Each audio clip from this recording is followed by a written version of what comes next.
The voice behind the door knew my name. When I was a child, our house had a rule no one ever explained. We were not allowed to open the basement door after sunset. Not go down there. Not play there. Open it. The door was always locked anyway, with a heavy brass knob that stayed cold even in summer. But every night, just after the lights went out, I'd hear it. 3 slow knocks. Not loud, not urgent. Patient. I asked my mother once what it was. She didn't answer. Just tucked my blanket tighter and said, if you hear it, don't move. My father had a different explanation. He smiled and said, old houses settle. They make noises. Then he added, but if you ever hear your name, you wake me immediately. That part stayed with me. The knocks continued for years. Sometimes they came early.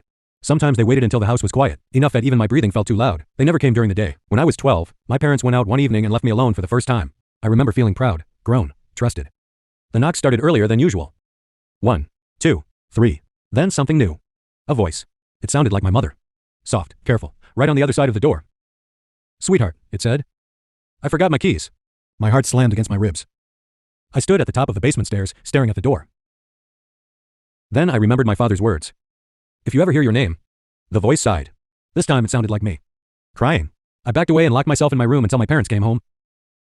I never told them what I heard. I didn't need to.